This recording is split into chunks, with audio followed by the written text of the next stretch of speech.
Sejam muito bem-vindos para mais uma live. E a live de hoje é sobre a pressão da sociedade em relação às mães. Então, de que forma a sociedade muitas vezes acaba pressionando essa vivência relacionada à maternidade. Bora chegar, vamos refletir sobre esse tema. Eu sei que é um tema, que muitas pessoas se identificam, porque é uma vivência social. Então, muitas mães, elas sentem essa pressão e cabe a nós psicólogos refletirmos sobre isso, sobre de que forma a gente pode auxiliar essas mães a lidarem com essas questões. E não só as mães, mas pensar aí nessas repercussões sociais, de que forma que a gente pode refletir, trazer reflexões mesmo, para que a gente possa aos poucos ir desconstruindo algumas ideias que são enraizadas dentro da nossa cultura, dentro da nossa sociedade, mas que acabam gerando muito sofrimento. Certo? Então vamos lá, tô aguardando aqui vocês irem chegando.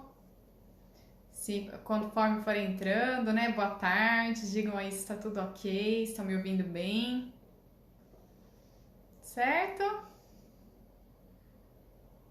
Boa tarde, gente.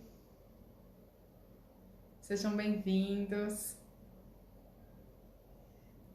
Que bom, Que bom, porque é um tema assim muito importante mesmo para a gente estar refletindo.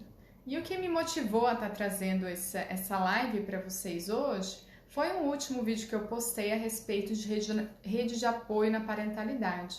E aí eu falava naquele vídeo um pouco a respeito de como muitas vezes a gente tem um discurso muito cruel em relação às mães, que é de que quando a mãe às vezes ela fica triste, chateada, quando a mãe começa a sentir que ela não está dando conta, ou ela relata para as pessoas as vivências difíceis a respeito da maternidade, muitas vezes o que ela ouve em contrapartida é: ah, mas você não quis ser mãe?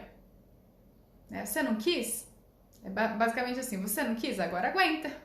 Quis ser mãe, agora você precisa aguentar, Você escolheu, você quis, então agora você se organiza aí para se virar e dar conta de tudo. Outra frase, que a mãe tem que dar conta de tudo e que fica aqui, no nosso imaginário, Fica aqui nas nossas cobranças internas enquanto mãe, que você tem que vir, que você tem que dar conta de tudo. E aí é o ponto, A gente precisa, enquanto mãe, dar conta de tudo? Será que é realmente necessário isso? Será que é isso que a gente deve esperar dessas mães?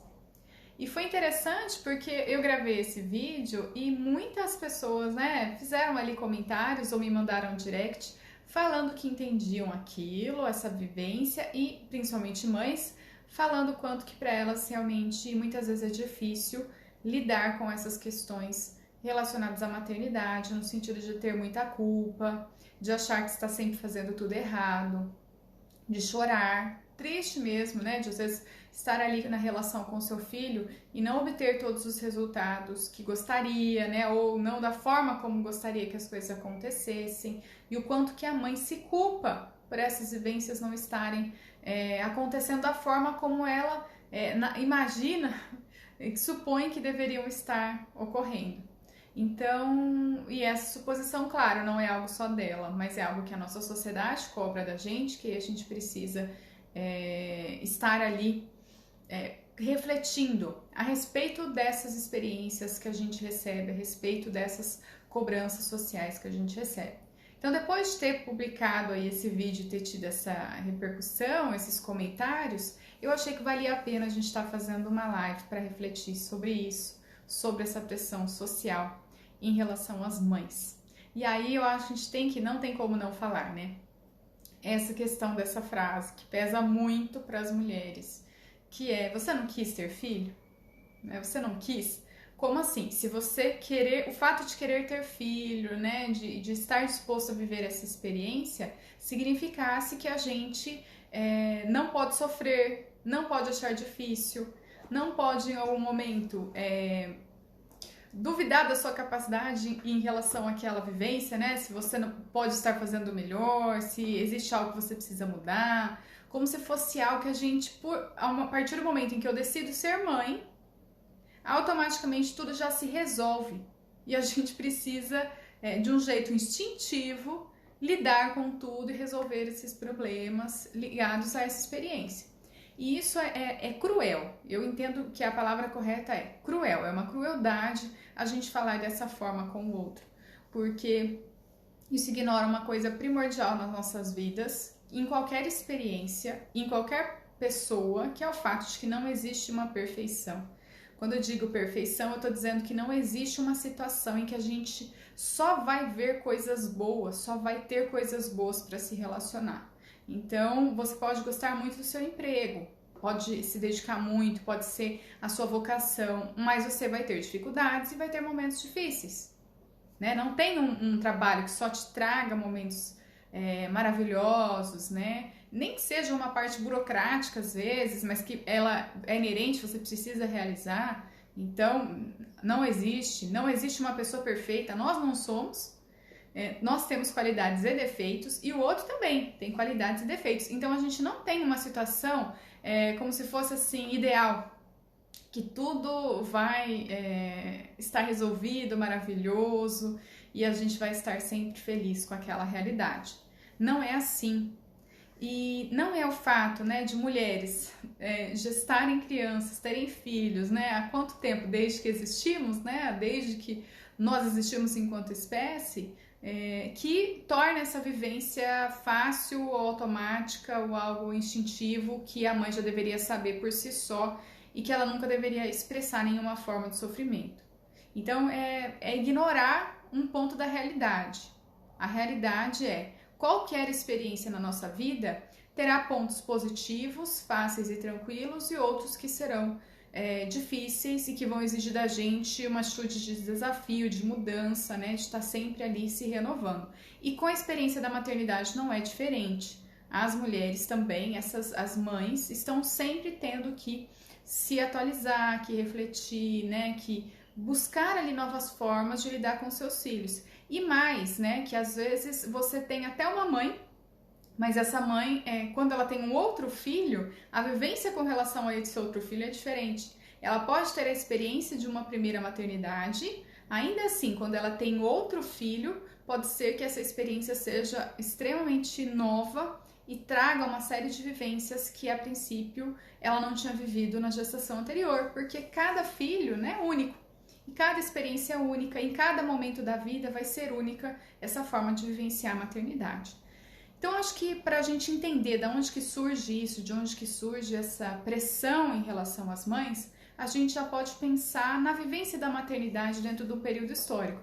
E aí não tem como, assim, não associar também com a história da própria mulher, né? Não só da mãe, mas a história da própria mulher mesmo com relação a essas vivências, né, a esse convívio social e aos papéis que a mulher tem desempenhado ao longo dos séculos dentro da nossa cultura. Então, para a gente começar, só para pensar um pouco assim a respeito dessa vivência com a maternidade, anteriormente, né, se você pensar aí lá séculos atrás, originalmente a gente tinha ali muito mais contato com pessoas da família, uma comunidade próxima que também auxiliava nesse cuidado com os filhos.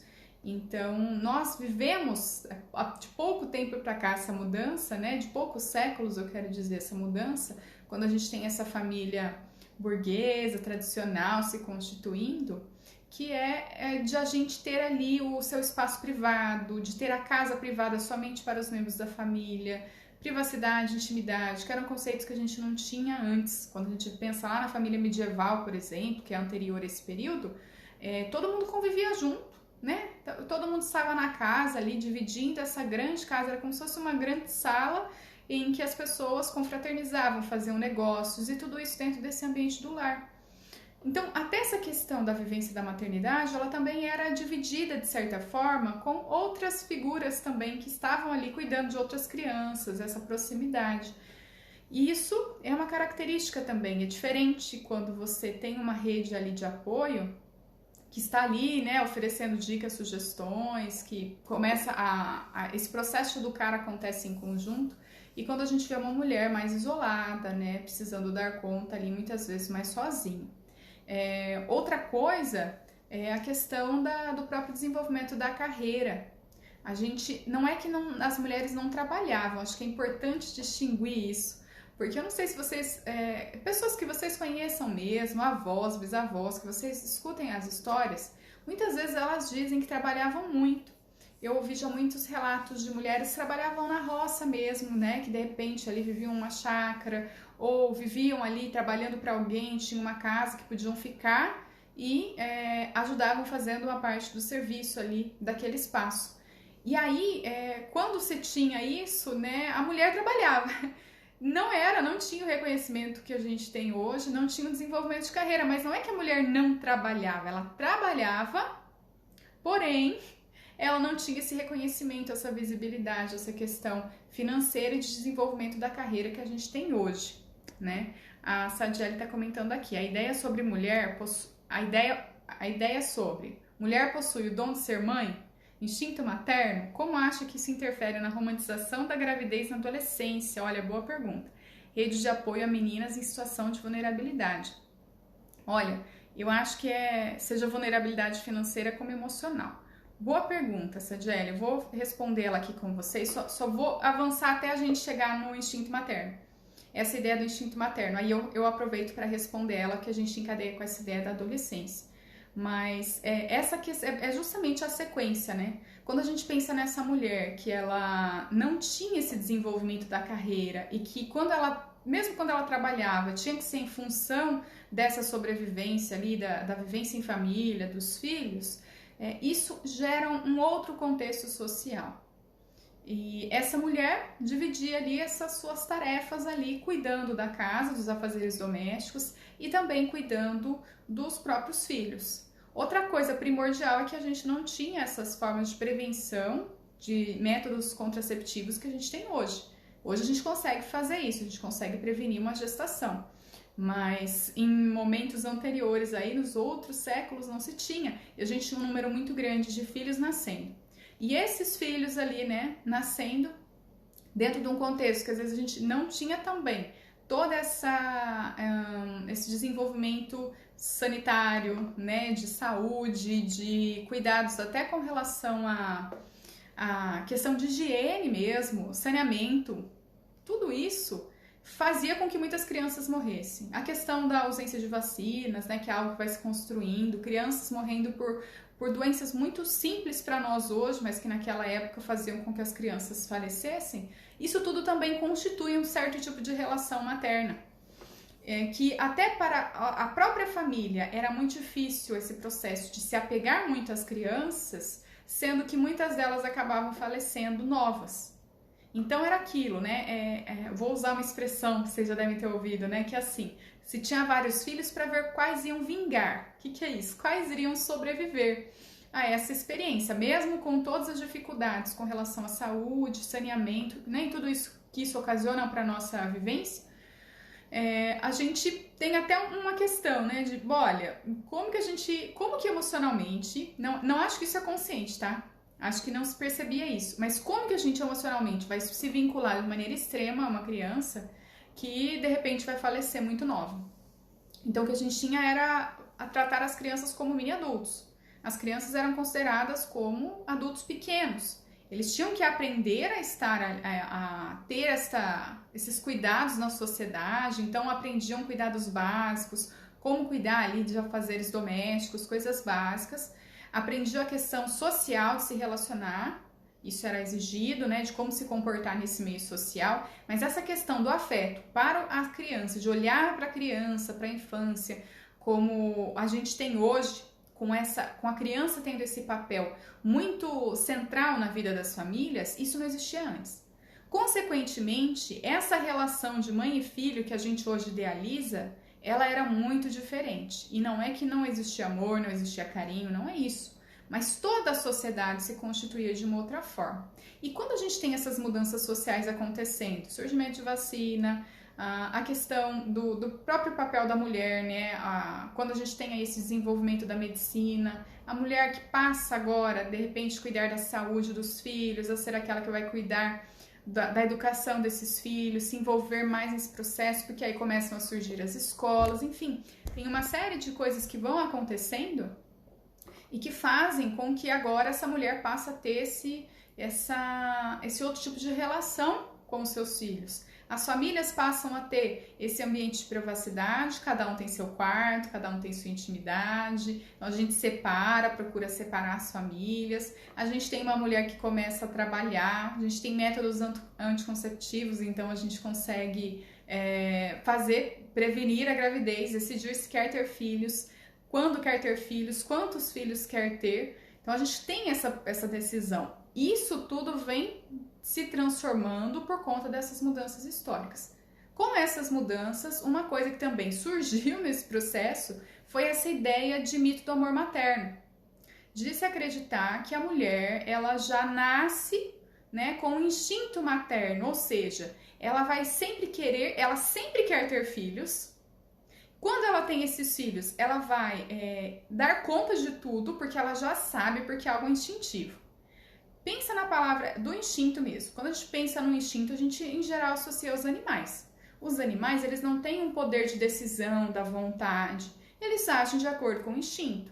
Então, se está ali, tem aquela questão de necessidade de sobrevivência, ele vai lá e vai caçar, né? A necessidade de procriação. Tudo isso não é uma questão de decidir ou não. O instinto está ali, o animal vai lá e reage. Essa ideia do instinto ela é passada para algo que é uma vivência social humana.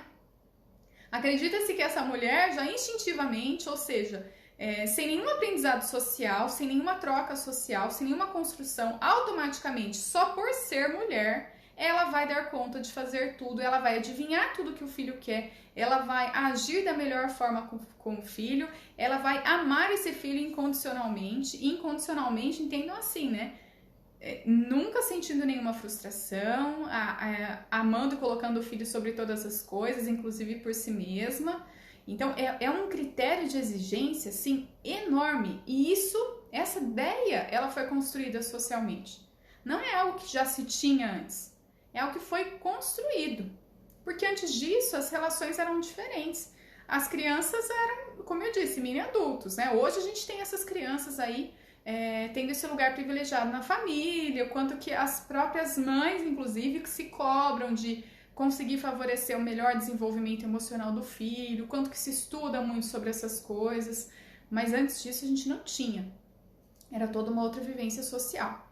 E aí chega esse ponto da questão dessa idealização, né, de colocar aqui em cima dessas mães uma expectativa que é irreal. Irreal porque não é o que a gente vivencia. É algo que foi construído, uma ideia que a gente compartilha socialmente, que vai sendo passada de geração em geração. A gente acha que realmente é assim, e quando a mulher passa por uma vivência que não corresponde a isso, ela se cobra num sentido muito exagerado, se sentindo culpa, se sentindo muito mal. Isso é uma questão assim que pesa muito, porque a mulher começa a achar que é só ela. E o pior, às vezes, é tão difícil olhar para essa experiência que quando a mulher, essa mãe, olha para outras mães e vê essa mãe fazendo algo que ela não concorda, começa a ficar uma crítica entre elas, né? E aí se critica muito que olha o jeito que você está fazendo com o seu filho, né? Como se ninguém nunca cometesse erros, ou se a mãe não pudesse errar em nenhum momento. E aí as pessoas não sentem que tem um espaço que elas possam fazer esse compartilhamento dessas vivências. Então, é algo extremamente prejudicial e passa essa ideia, né, de que a mãe sempre sabe tudo e a mãe sempre sabe tudo. Não, porque ninguém sabe tudo. Ninguém. Não é que a mãe não sabe, ninguém sabe. A mãe, ok, ela tem um corpo, ok, né, ela gesta essa criança. Claro que é diferente gestar uma criança, ter uma criança dentro de si, de uma experiência de um homem que só vê uma barriga e algumas mexendo, né? Mas não vê essa criança, não sente a criança dentro de si. Claro que essa experiência vai ser diferente, mas isso não significa que para a mulher vai ser completamente tranquilo, que ela vai conseguir fazer tudo ali de uma forma perfeita, né? Que ela nunca vai sentir nenhuma insegurança com relação a isso. Pensando nesse sentido, aí eu acho que a gente pode entrar aqui, olha, na pergunta da Sadiele, né, pra gente responder, olha. Vou ler novamente. A ideia sobre mulher, né, e ela fala entre aspas, mulher possui o dom de ser mãe, o instinto materno, como acha que isso interfere na romantização da gravidez na adolescência? Rede de apoio a meninas em situação de vulnerabilidade. Então vamos primeiro, né, falar sobre essa romantização da gravidez na adolescência. O que acontece, né? Eu acho que isso varia em todas as classes sociais. Nós temos mulheres adolescentes que engravidam. Não é uma coisa só de uma camada específica da população, né? Em todas nós temos essas meninas que engravidam. Mas muitas vezes, né, cria-se essa ideia, essa imagem de que a mulher, quando ela tiver filhos, ela vai se tornar completa. E existem também algumas vivências, né? Quando você fala que, olha, aí você entra na situação das meninas em situações de vulnerabilidade, olha, seja vulnerabilidade financeira como emocional. Quando você discrimina essa questão da vulnerabilidade, eu penso em várias experiências que eu já presenciei de meninas que elas vivenciam uma situação de vulnerabilidade muito grande na sua família de origem, seja de abuso físico, psicológico, sexual, qualquer um desses níveis, e ela não consegue sair daquela situação. Muitas vezes a mãe desta adolescente também vivencia isso, então é um processo do relacionamento, pode ser com o pai biológico ou com o padrasto dessa adolescente que a mãe vivencia, e essa mãe acaba estando ali, se submetendo a essa relação abusiva, que pode incluir uma agressão física, mas não necessariamente. Um abuso psicológico, uma pressão psicológica já é muitas vezes o suficiente para desencadear isso. Nós temos essa adolescente que está passando por uma série de transformações, que está mudando também o seu próprio corpo, todas as questões hormonais que a gente vivencia na adolescência. E aí temos essa adolescente que tem esse desejo de não vivenciar mais aquela mesma situação. E muitas vezes, se nós estamos falando de situações de vulnerabilidade, nós estamos pensando sim em algumas camadas pobres da população. E essas, é muito comum que as pessoas que essa adolescente conviva, elas sejam pessoas que de repente não concluíram seus estudos, né? Que não têm uma carreira necessariamente desenvolvida. O que elas têm é um trabalho, né? Algum emprego, mas não nesse sentido de carreira, de algo que a gente se desenvolve, que a gente começa a progredir, né? Evoluir e de repente ganhar um salário melhor. Então a referência que se tem é de pessoas ali que de repente, quando muito terminaram o ensino médio, poucos que fazem um ensino técnico e menos ainda aqueles que fazem uma faculdade. Então a gente tem que pensar assim, dentro do contexto dessas famílias. Não são todas, tá? Mas eu tô fazendo um recorte pensando em vulnerabilidade. Pensando nessas famílias vulneráveis, pensando em famílias muitas vezes pobres e que não têm outras referências, as referências ficam sempre em quem cuida, então o CRAS, né? As assistentes sociais do CRAS, elas são mulheres formadas, as psicólogas, né? Fica com essa referência, mas não se associa que eu posso me tornar alguém com essa mesma formação que a outra. Fica ainda uma ideia de muita distância, porque no meio social mesmo ali, que se convive com maior frequência, são pessoas que não tiveram esse desenvolvimento tão grande assim, em sentido de carreira, de estudos e financeiro também. Aí voltamos a essa menina, que está aí com todas as mudanças hormonais acontecendo, que está vivenciando essa situação ruim dentro do ambiente familiar, com essa mãe que não consegue transformar essa vivência, e esse, muitas vezes, parceiro abusador, e ela tenta sair dessa situação. E aí, que lembra lá dos períodos da nossa adolescência? Vocês lembram quando a gente se apaixonava, por exemplo? As paixões de adolescente, como elas são, gente? Extremamente intensas, não é mesmo? Extremamente intensas. Lembra da sua primeira paixão, em que você vai lembrar o quanto que era intenso, quanto parecia que era o grande amor da sua vida. E pode até ser que algum de vocês aí realmente tenha se casado e tenha um relacionamento com a primeira pessoa que se apaixonou. Mas muitas vezes isso não acontece, é uma paixão que vem e passa e a gente vai tendo aquilo como experiência para outros relacionamentos. Mas esse momento do apaixonamento muitas vezes olha, essa pessoa é perfeita e vai satisfazer tudo aquilo que eu preciso. E aí, nessa situação, o que acontece? A adolescente conhece um parceiro, um possível parceiro, começa a se relacionar. Ela já tem este desejo, né, de construir a sua própria vida e ser independente da família de origem, porque está tendo problemas ali. E aí, de repente, esse parceiro, de certa forma, faz essa proposta. Muitas vezes, esses parceiros são até mais velhos, né? Não é sempre. Claro que adolescentes Não precisa ser a menina somente com o homem mais velho, mas é comum que ela acabe ficando com um homem um pouco mais velho do que ela. E ela acaba se relacionando com ele, achando que ali vai ter toda a satisfação dos seus problemas, né? Que tudo vai ser resolvido. Acaba se relacionando sexualmente, porque é uma experiência, é uma descoberta que acontece muitas vezes nesse período da adolescência. A gente está conhecendo o próprio corpo e essa mulher tem essa relação, acaba engravidando. E aí, pode ser que isso seja mais rápido, pode ser que demore mais, mas isso modifica completamente a vida dessa adolescente. Essa questão, essa adolescente, ela até espera que com esse filho, agora ela vai construir uma família para ela e vai ser essa família doriana, essa família de margarina que a gente sempre ouviu falar nas propagandas, né?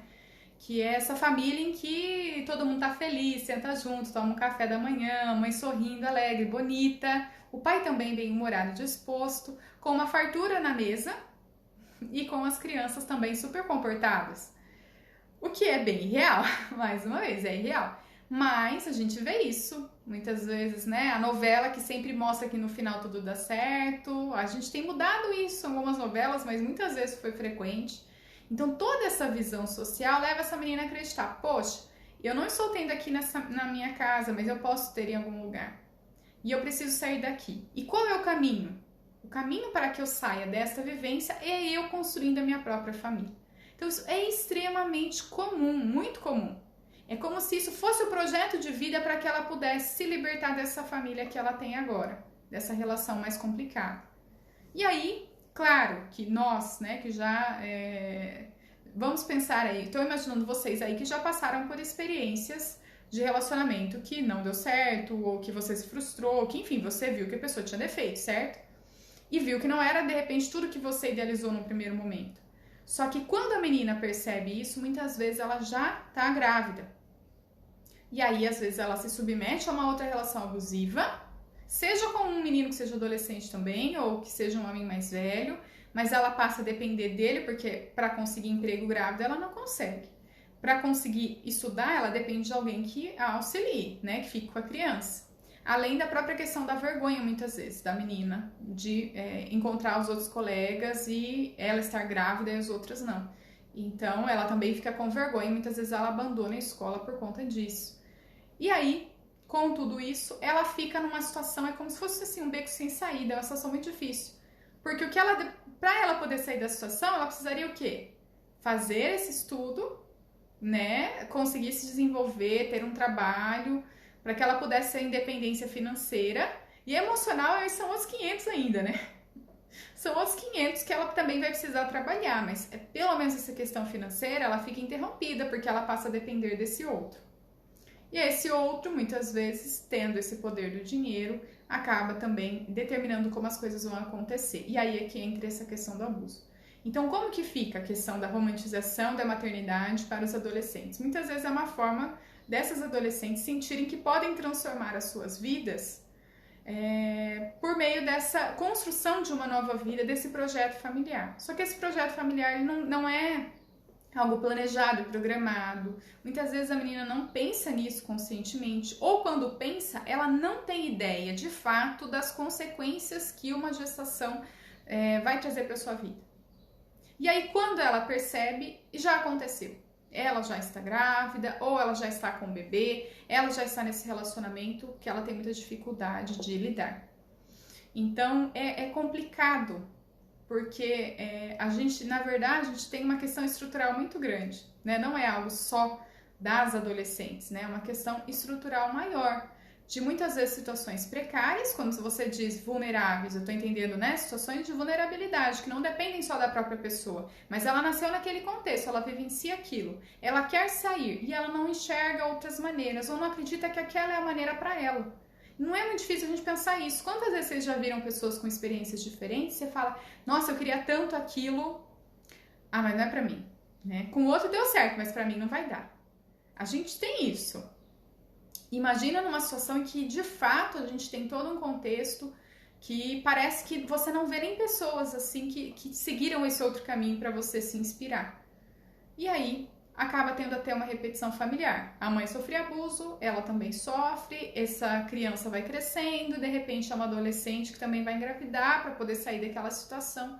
e a gente verifica essa repetição familiar acontecendo. Então é extremamente complicado e fica essa idealização da menina e ao mesmo tempo como que é a menina adolescente vivenciar essa pressão, porque é outro ponto, né? Eu não sei o que exatamente você estava querendo dizer, Sadiele, mas acho que vale esse contraponto. Se não era isso, eu vou falar agora o outro contraponto, né? Que é o quê? Esta adolescente também ter uma pressão de que agora você vai ter que dar conta, né? Vai ter que dar conta dessa outra família, sendo adolescente. Muitas vezes, gente, eu já conheci meninas que não lavavam suas próprias roupas, né? Então, não tinha. Era uma questão que não se fazia ali em casa. Então, como que ela vai agora criar um filho? Né? E administrar um relacionamento. Isso se o relacionamento for adiante, se ela não também acabar tendo esse relacionamento interrompido e ficar com essa criança na família de origem, o que também desperta interferência da família, uma série de coisas. Então, para essa adolescente, além dos pesos da maternidade no geral, ainda tem o peso que ela não estudou, não concluiu seus estudos, que ela não tem essa renda, que ela não está trabalhando. E tudo isso vai se somando. E para a adolescente lidar com isso é mais difícil. Por quê? Porque ela está num processo de formação da sua identidade.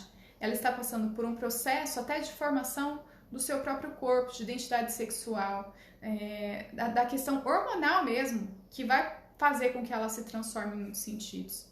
E aí também, né? Como que eu vou dar conta de lidar com essa maternidade? E a gente às vezes tem alguns espaços, né, que até prejudicam na tentativa de ensinar as adolescentes, de oferecer alguma orientação, às vezes acaba cobrando num nível muito excessivo e não oferece essa rede de apoio, que é o que você mencionou em seguida, né? Como que fica essa rede de apoio para a maternidade na adolescência? E aí essa rede de apoio, eu entendo, né, que muitas vezes é muito precária. Em situações de vulnerabilidade, ela é extremamente precária. Falo isso por experiência de causa mesmo, por ter visto assim, né, como eu trabalhei no projeto social, eu via muitas experiências assim. A mãe, ela quer deixar o seu filho na creche. Para deixar o seu filho na creche, ela precisa ter um trabalho, senão ela não pode deixar na creche. Para ela ter um trabalho, ela precisaria ter com quem deixar o seu filho. E aí ela não tem.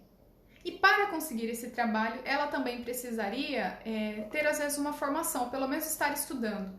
Porque ninguém vai contratar adolescente se ela não tiver ali, pelo menos estudando, né? Ela não vai ser contratada. Mas para ela estudar, ela precisa deixar na creche. Mas para ela deixar na creche, ela precisa trabalhar para só então a creche disponibilizar a vaga. Vocês percebem que é um negócio assim? É igual aquela história, né? De quem veio primeiro, o ovo ou a galinha. A gente fica, né? Ah, mas aonde? O que veio? O que veio? O fato é que fica um ciclo que é muito difícil essa adolescente conseguir sair. E aí, de repente, a creche, que era a rede de apoio, ela não tem. Ela deixar esse filho com o parceiro, com o pai biológico, às vezes ela também não tem. E muitas vezes essa família de origem também não vai ficar.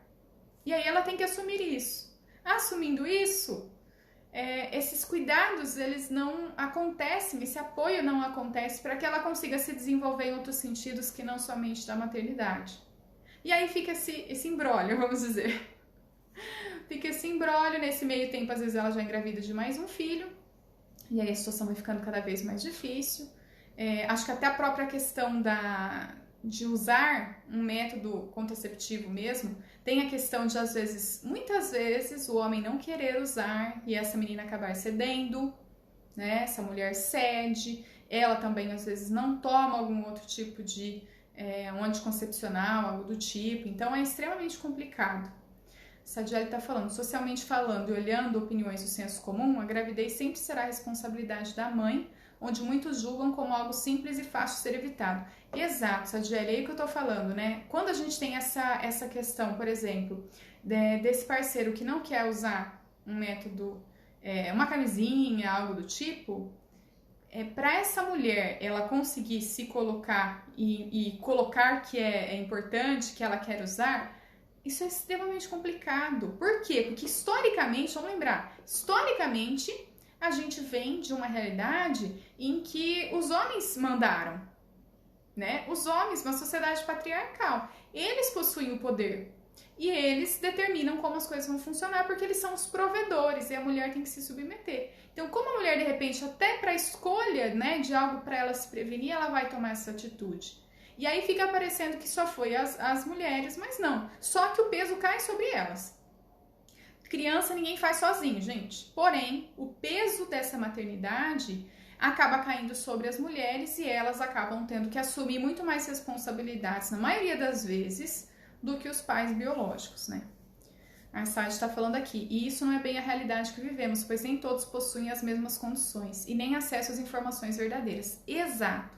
E assim, pode parecer muito estranho, mas eu já ouvi relatos de mulheres que engravidaram sem saber como que engravidaram. Assim, elas tiveram ali relações sexuais, mas elas não... Sabe aquela coisa de todo mundo achar que todo mundo já sabe? De achar que a informação está aberta e todo mundo sabe, então não precisa falar? E de repente não ter dentro da própria família uma conversa aberta sobre como se prevenir. Porque as conversas em geral das mães, pelo menos muitas delas que eu já ouvi, são: você não pode engravidar, hein? Não me aparece com filho aqui, hein? Toma cuidado. Só que como fazer para se prevenir, essa conversa assim mais profunda, mais prática também, né, da coisa, de explicar mesmo, essa conversa muitas vezes é delicada. E aí nós temos que refletir, olha, para essa mãe falar com essa filha, ela também tem que estar bem com as questões sexuais da sua própria vida, que também dependeu da experiência que ela teve com a própria mãe, do que a mãe passou para ela em relação a ser mulher, em relação à questão sexual. E aí como que ela chega e fala para a filha? E aí muitas vezes essa mãe não consegue falar, os meios sociais acham que todo mundo sabe, a menina não sabe. Eu tô falando menina porque muitas vezes eu penso isso, né? Você é uma menina ainda, né? Que ainda não teve ali todo aquele desenvolvimento. A menina não sabe, tá num relacionamento, acontece, ela não entende muito bem o que aconteceu e ela acaba engravidando. E aí todo mundo julga, mas é um absurdo, todo mundo sabe sim, eu já ouvi isso. Mas não, né? Realmente tem pessoas que não sabem. Se isso não for algo conversado, não vai ser esclarecido. E dá a sensação de que a mulher tem total autonomia. Dependendo de como eu estou da minha realidade, estou lá com aquele parceiro, de repente essa mulher vai lá e cede. E ela nem sabe como não ceder, né? O que seria não ceder, o que seria usar um método, como usar um método. Ou o homem diz que está usando, mas de repente tira e a mulher não vê isso.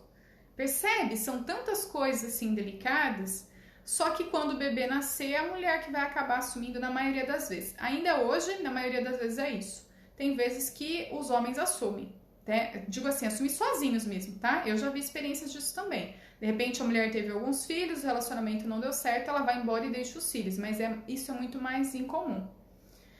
Vivemos uma realidade que mulheres acima de 30 anos não possuem conhecimentos básicos sobre o próprio corpo, saúde íntima e higiene.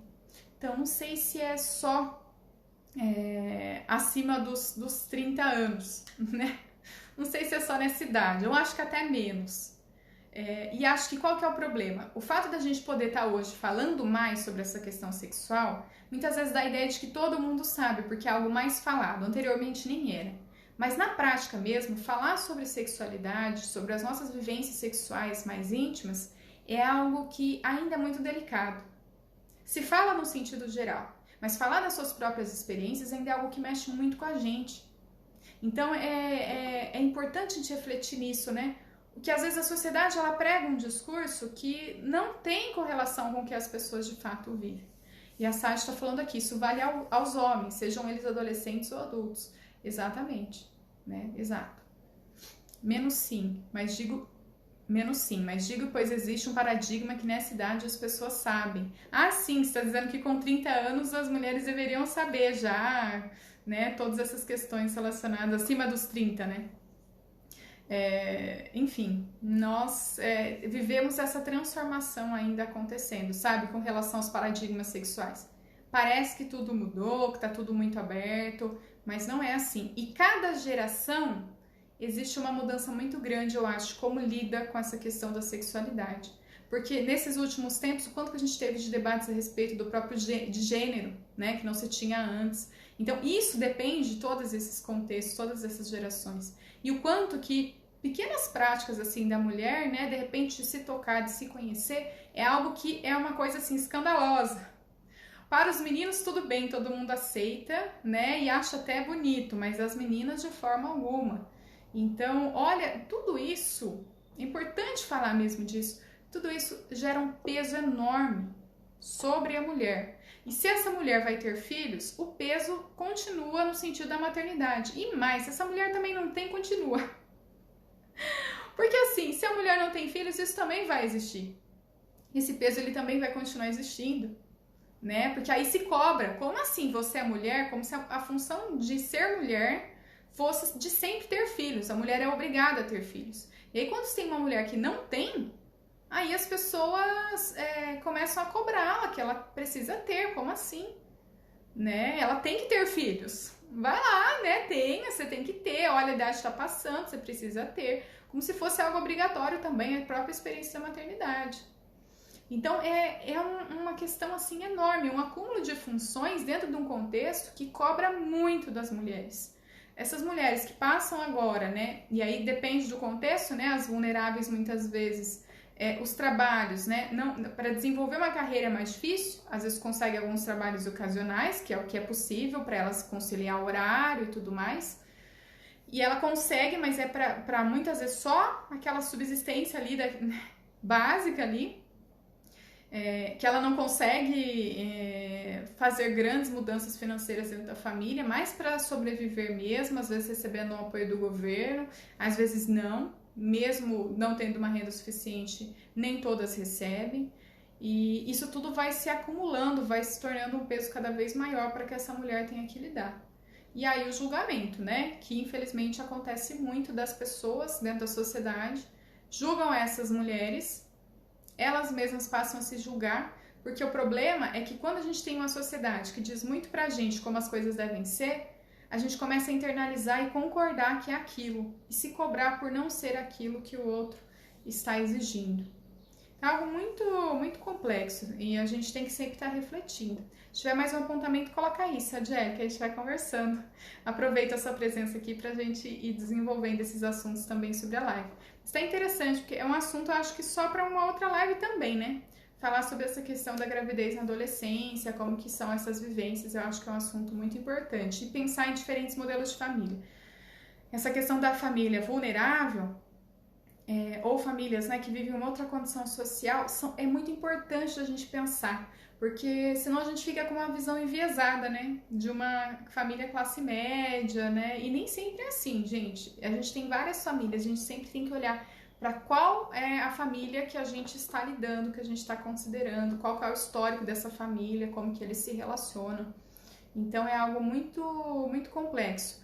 E sempre lembrar o seguinte, mais uma vez, né, eu vou puxar do que a Sadi falou aqui a respeito da questão de se cobrar as mulheres, de repente se culpa a adolescente por ela ter engravidado, e eu acho que a gente tem uma tendência muito forte, a gente precisa quebrar isso, até mesmo dentro da psicologia, de sempre estar olhando para o indivíduo. E não é que é ruim isso, mas é que quando eu olho só para o sujeito ali isolado, eu esqueço que ele é fruto de todo o contexto que ele vivenciou. Então não é só o sujeito, é aquele sujeito dentro daquela história, daquela família. A gente nasce na nossa família e a gente já recebe ali meio que um papel, uma atribuição que a família espera que a gente cumpra. Existe esse investimento realizado na gente, esperando que a gente faça sonhos que os pais não conseguiram realizar, né? Que a gente consiga superar coisas que às vezes a própria família não conseguiu. Então a gente já recebe isso. Só que essa família, ela não é uma família aleatória. Ela está num contexto social. Essa família recebe uma cultura, e essa cultura também não é aleatória, essa cultura vem de séculos e sendo transmitida, né, de geração em geração. Todas essas mudanças que eu falei que a gente tem hoje, das mulheres podendo se desenvolver mais na carreira, podendo ter a possibilidade de se prevenir sexualmente para não ter filhos, tudo isso é muito recente. Em comparação à quantidade de séculos que não foi assim, é algo muito, muito, muito novo. E aí, para a gente internalizar essas mudanças é um grande desafio. E também, até mesmo para a questão do próprio pai. Porque o pai também, né? Agora a gente tenta dividir essas funções, né? Do que é da casa, da questão financeira e da questão de educação dos filhos. Mas esse homem muitas vezes também não sabe que posição que ele deve ocupar, como fazer isso. em que lugar que ele se encaixa. Então é algo extremamente desafiador mesmo. Vamos entender o seguinte, né? A gente teve uma série de mudanças nas funções da mulher, né? A mulher assumindo mais e mais funções, mas a gente não teve uma diminuição das exigências. Não teve assim algo que balanceou, né? Você pode cumprir mais funções, mas de repente não com a mesma intensidade que se cumpria antes. A gente divide. Não se tem isso. E quando a mulher não consegue, ela se sente muito culpada. E falo isso com relação à maternidade, com relação ao casamento. Eu já ouvi pessoas conhecidas, né, mulheres, que de repente o marido tá com a roupa amassada.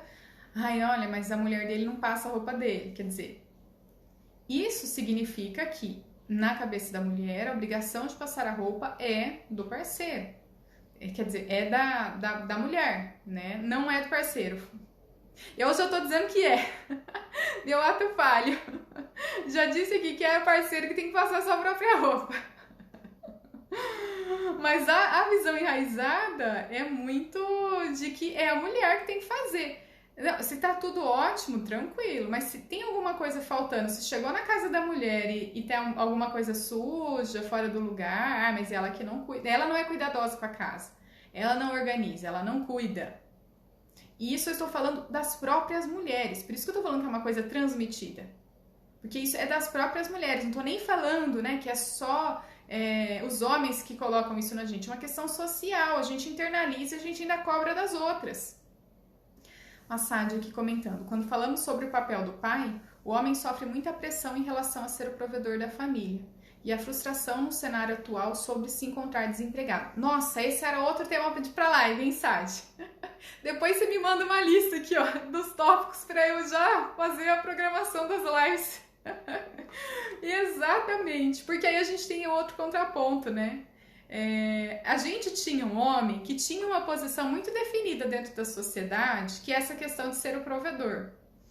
E aí, de repente, eu vou falar agora de uma situação, né, que nós temos uma mulher que trabalha, tá? Não são todas que têm essa questão. Mas nós temos, de repente, essa questão da mulher que trabalha, que desenvolve sua carreira, muitas vezes de uma classe média, né, ou acima, né, média ou média alta e assim por diante, mas que ela começa a se desenvolver e ela não necessita mais dessa questão financeira do parceiro. Que lugar que sobra, que resta? Qual é a função agora desse homem?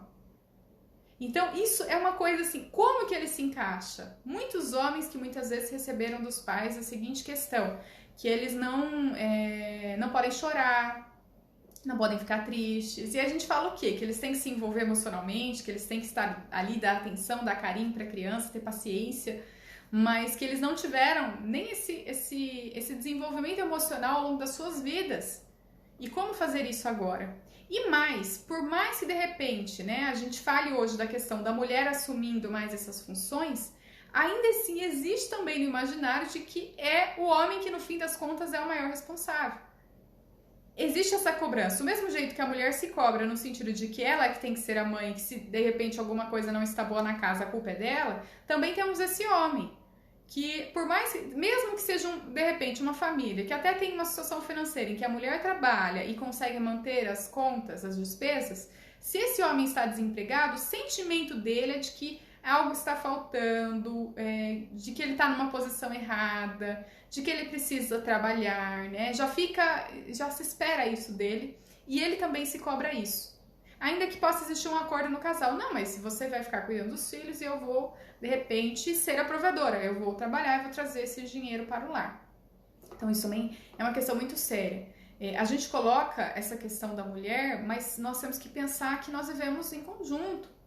E que para o homem as mudanças também repercutem de uma maneira muito intensa, né? A Sade comentou aqui, a inversão de papel quando o homem ganha menos ou quando ele decide cuidar dos filhos e a esposa trabalhar e seguir uma carreira. Exato, e é o que eu tô falando, né, Sade? A gente já nem lido aqui ainda, mas é o que eu tô falando sobre o quanto que isso também mobiliza, sabe, emocionalmente esse homem. Porque também, imagina, né, nós temos gerações de que é o homem que é o provedor, né, lá nos tempos, né, vamos pensar lá nos primórdios, né, de que é o homem que sai para caçar. E a mulher fica ali cuidando, né, de algumas pequenas plantações, né, das crianças, todas em comunidade, e o homem sai para caçar. E aí nós temos agora um homem que vem cuidar dos filhos e de repente não está mais saindo, não está mais tendo esse retorno. Isso causa um impacto psicológico, é isso que eu estou dizendo. E quando a gente pensa em um, a gente sempre tem que pensar a correlação de todos, né? A mulher se sentindo muitas vezes cobrada por algo que socialmente foi transmitido a ela, porque a gente já entendeu que não é sempre, né, não é algo instintivo essa mulher, ela ter esse amor materno ou ela saber o que fazer com seus filhos, não é algo instintivo, assim, a priori que ela já sabe, então ela se cobra muito disso, de dar conta de tudo, de ter que trabalhar, de deixar a criança na escola, sentir mal da criança na escola, e ao mesmo tempo, se ela também só fica em casa, que não é pouco, tá? Isso que eu tô dizendo é se ela é uma mãe, de repente, que não está desenvolvendo uma carreira, ela fica trabalhando de casa com o serviço doméstico e trabalhando ali, cuidando das crianças, ela também se cobra. Não é que ela vai ficar em casa, ela não vai se cobrar e vai ficar tudo certo. Ela também se cobra. Mesmo que seja um acordo, não, o marido vai trabalhar, vai trazer o sustento e eu vou ficar aqui. Ainda assim, a mulher se cobra de que ela não dá conta. E o homem também, né? Ainda que existe essa mulher, né, que se dispõe tranquilamente a trabalhar e a dividir essas finanças da casa, muitas vezes ele se cobra que na verdade era ele que deveria estar fazendo isso. E quando ele não faz, fica essa sensação até de confusão de identidade mesmo, né? Qual que é a minha identidade aqui enquanto marido, enquanto esposa, enquanto mãe, enquanto pai, o que eu devo fazer? Então tudo isso vai se misturando assim de uma maneira muito intensa e que é sempre pensar. É transmitido de tanto tempo que não vai ser em uma geração que a gente vai mudar. Tudo bem, estamos passando já algumas, né? Mas ainda assim não é. E aí você tem de repente esse marido, vamos pensar esse papel aqui do homem, né? Que tá ganhando menos, que cuida dos filhos e a mulher vai trabalhar fora. Qual que é a visão da família dele com relação à atitude dele? E a família da mulher, né? Porque muitas vezes ela tá se aproveitando dela. Né? Tá se aproveitando, um folgado que não quer trabalhar e tá deixando tudo nas costas dela. Ele tem que sair para sustentar a casa. E a própria família, mas você não vai trabalhar? Você não vai sair? Né? Que é isso? Vai ficar em casa? Que um homem não pode agir assim? Né? Para ser um homem, você tem que sair, trabalhar, fazer outras coisas, ficar aí cuidando de casa, lavando roupa, passando roupa, enfim. Quer dizer, nós temos essa pressão, ela acontece, não tem jeito. E aí, por mais que esse casal tenha um combinado, ele vai ter que lidar com essas pressões externas da sociedade e que já se tornaram internas, porque a gente enraizou isso dentro da gente. A gente começa a achar que realmente a gente tem que cumprir, porque se todo mundo diz isso, se é uma coisa de gerações, se minha avó fez isso, se minha mãe fez isso, como que eu não vou fazer? Esse é o meu papel. A gente associa o papel a algo vinculado a sexo, né? Se é homem ou se é mulher. E não entende que isso foi construído. Não é algo que necessariamente precisa ser assim. É algo construído dentro de cada momento histórico, né? Então são questões assim muito delicadas mesmo. Pra gente estar olhando e essas reflexões são muito importantes a respeito dos papéis, tanto do pai quanto da mãe, do homem e da mulher dentro da sociedade. Se tiver mais algum comentário aí, Sade, pode mandar. Mas acho que já dá pra gente refletir muito de que esse homem também não fica numa situação fácil na sociedade atual. Hoje eu escolhi o tema das mulheres e das mães, mas para os homens também não é algo fácil. Porque aí esse homem, como que ele faz agora, né? Ele sente que ele tem que trabalhar porque a vida inteira sempre os homens foram provedores, né? Mas aí ele também tem que ser participativo, porque ele também tem que fazer as tarefas domésticas, porque a mulher trabalha fora e a mulher cobra, ó, você tem que fazer também, eu não vou fazer sozinha.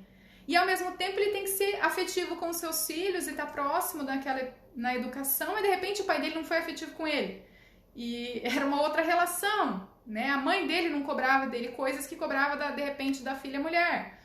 E aí o que ele faz agora? Também é um processo que ele não sabe muito bem como agir. E aí vem as discussões, né? Porque aí vem a mulher quer essa contribuição, o marido de repente não contribui, e tudo isso vai gerando mais atritos, muitas vezes chegando até um ponto de divórcios, e ainda assim, por mais que a gente tenha esse discurso de não, vamos dividir, não, vamos, né, direitos iguais e tudo mais, na prática muitas vezes isso não acontece, e ainda assim mesmo tendo esse discurso, no fim das contas, internamente, a pessoa se cobra que ela deveria fazer aquele padrão lá de séculos atrás. Ela se cobra disso. Mesmo que a gente estabeleça um combinado, esse parceiro, esse casal, ainda assim ela se cobra nesse nível. A Sade falando aqui, ó. Marca uma live para falar sobre questões de gênero e sexualidade, como os papéis sociais vêm se modificando, que eu participo, ó. Participa vindo aqui? Te convido para você entrar comigo, hein? Você que está estudando bastante sobre isso. Eu topo. O feminismo não é somente sobre mulheres, mas sobre os direitos dos homens, sobre a igualdade, sobre suas questões emocionais. Exato.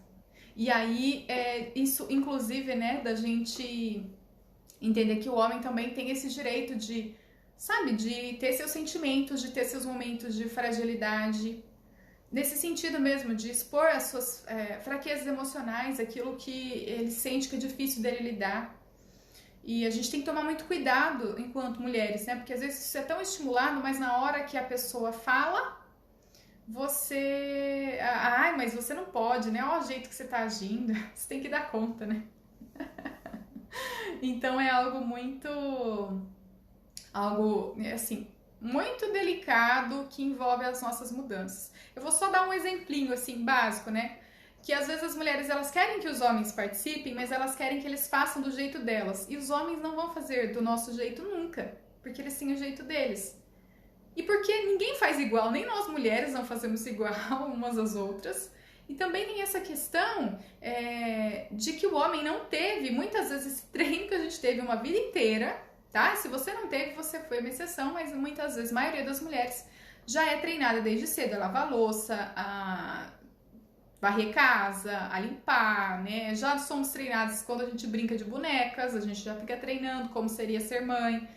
E isso os homens não tiveram. Então, claro, quando eles forem fazer, se é algo que eles nunca fizeram, eles não vão fazer do mesmo jeito. Ó, o Fernando aqui, bem isso.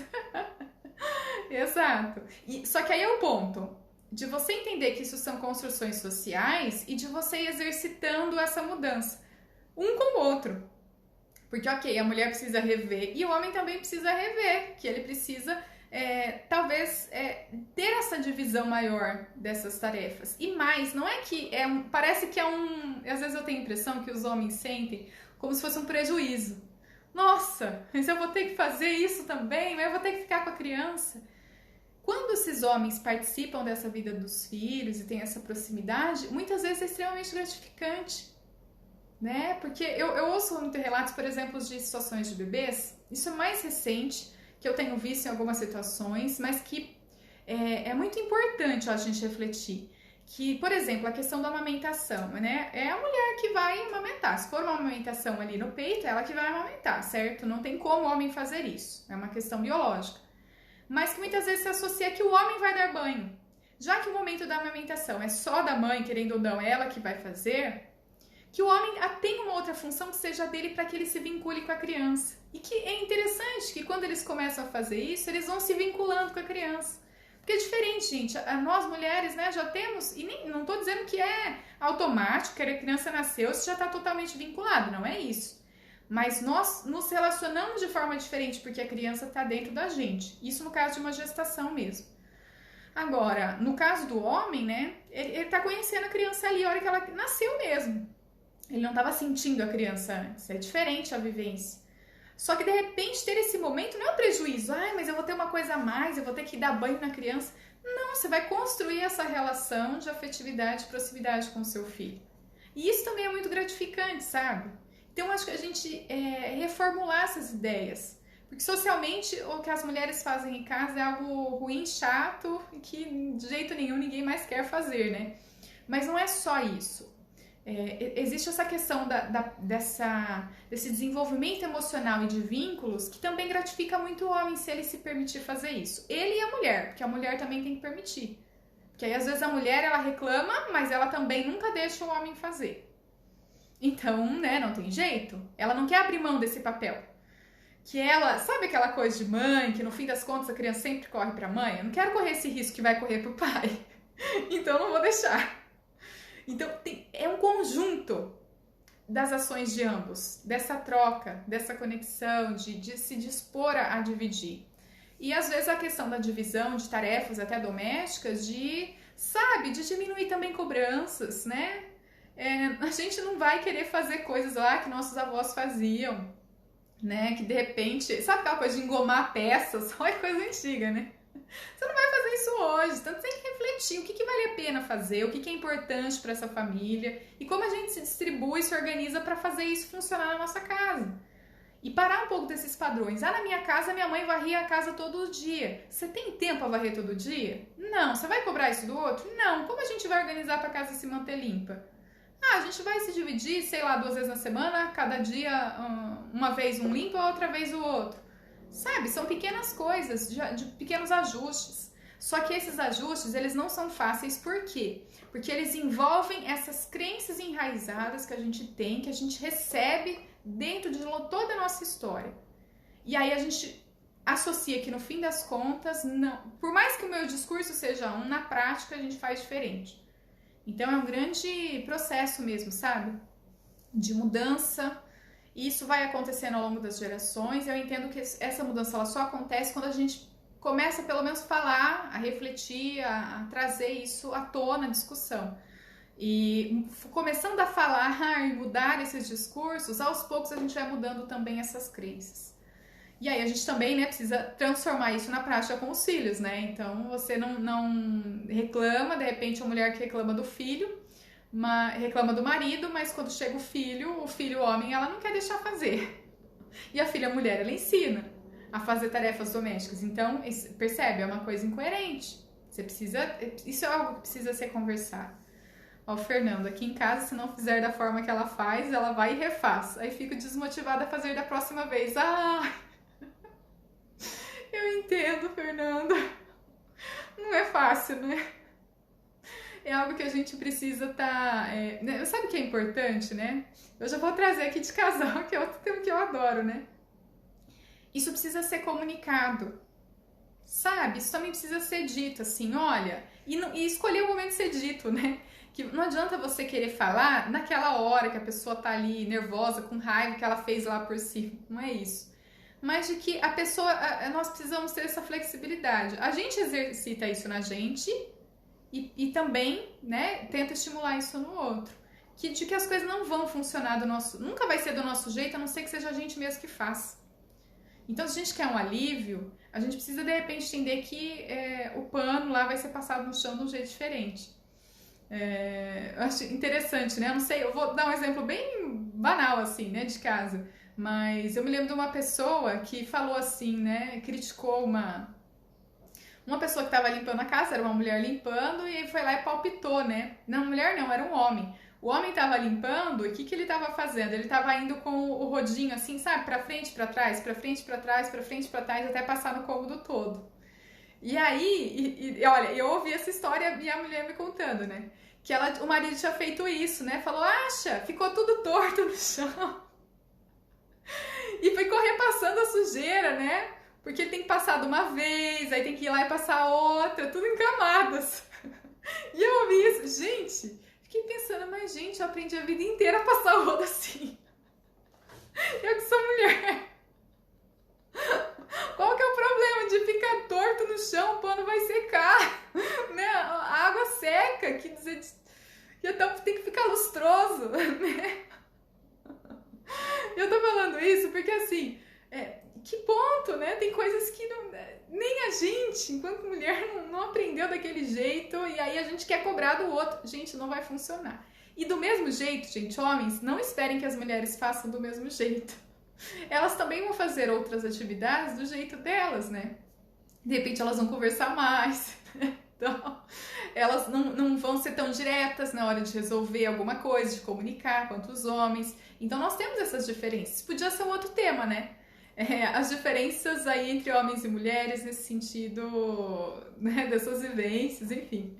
Acho que valia. A Sádia, eu não sei passar pano. Fernando rindo, eu também nunca tinha ouvido falar, não sei se vocês sabiam.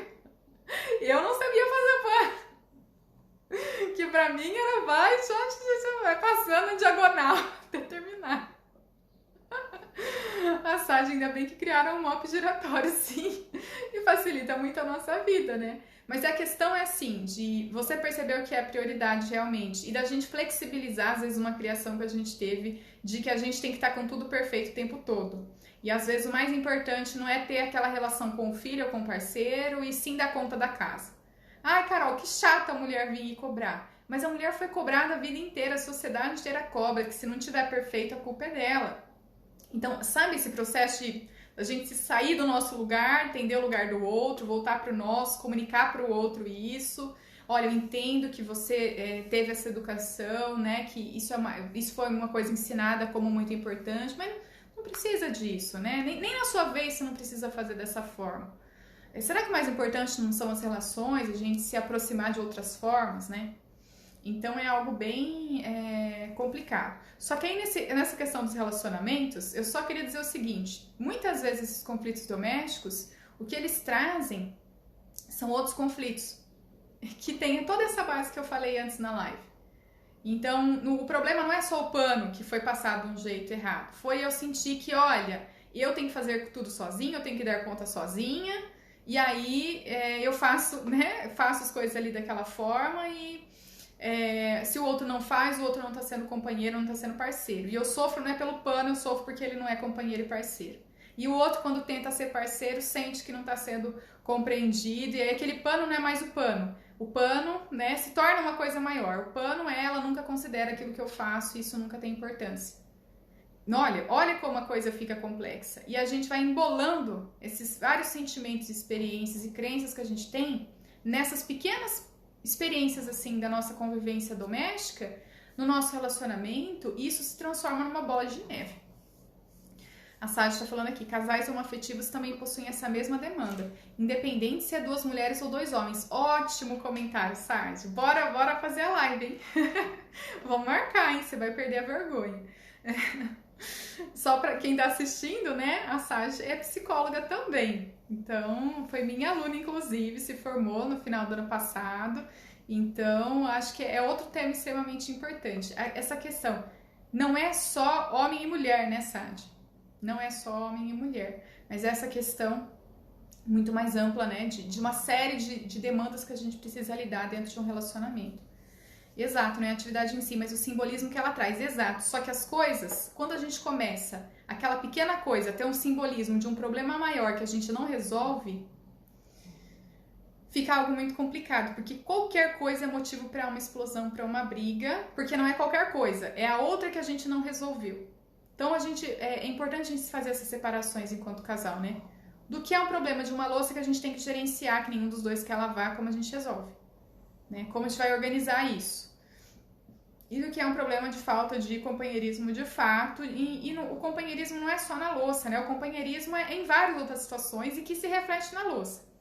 Não é só o fato de não lavar uma louça que vai fazer que um parceiro não seja seu parceiro de fato companheiro. Mas a gente precisa deixar isso claro. Era outro tema, né? Pra gente falar. Eu queria saber se vocês, eu falo sempre muito de pais e filhos, mas eu também gosto de estudar muito a respeito de casais. Eu acho que esse é um tema também que valia a pena a gente trazer. É algo que, inclusive, tem tido uma demanda muito grande de casais procurando fazer uma psicoterapia de casais, né? E aí sendo atendidos juntos, enquanto casal. Porque enquanto indivíduo, eu vou trazer as minhas questões, mas enquanto casal a gente fala as duas versões dessa relação, como que a gente pode fazer para lidar melhor com essas vivências. Certo? Olha, fiquei muito feliz aqui com a interação de vocês. Vocês têm mais alguma dúvida? Querem colocar mais alguma coisa? A gente passou aqui já de 1 hora, eu tô muito feliz, porque quando a gente tem essa interação, dá pra gente ter outras ideias e falar de outras coisas, né? E trazer de fato a experiência que vocês estão vivenciando, que vocês compartilham aqui. Agradeço muito, assim, né? Foi um momento muito gostoso. Quem chegou depois, de repente volta, né? E assiste também lá o comecinho. O Fernando falando, acho bacana sobre casais. Tô tentada a fazer mais conteúdos de casais, né? Não focar só em relacionamentos de pais e filhos. Até porque, muitas vezes, sabe que a nossa dificuldade na relação entre pais e filhos deriva de uma situação do casal. O casal tem algo que não está bem desenvolvido, algum problema que não está bem resolvido, e com isso ele acaba dificultando ali a sua relação com a própria paternidade, sabe? Ou maternidade. Então, eu não tenho uma boa relação com esse marido, isso afeta a relação com os filhos. Então, voltar para o casal é algo extremamente fundamental. Ai, a Sati falou que foi ótimo. Ai, gente, eu agradeço mesmo. Já tem uma lista aqui. Sati, depois me manda no direct possíveis temas aí, que eu já vou colocar aqui tudo na minha programação. E também vou incluir a sua, tá, Fernanda? Vou incluir aqui algumas dicas, inclusive tá lendo aqui algumas coisas de casal hoje, inclusive, que eu acho que iam agregar muito aqui. Ai, gente, muito obrigada. Fiquei muito feliz mesmo com a participação de vocês. Fiquem bem. Se tiverem mais sugestões que vocês não falaram aqui, podem mandar por direct mesmo, tá? E aí eu não conto que foi você. Me manda dicas específicas que eu não conto que foi você quando eu fizer a live, tá bom? Mas eu depois te divulgo aqui para você ter acesso. Certo, gente? Espero que vocês fiquem bem então. E nos vemos na próxima. Tchau, tchau.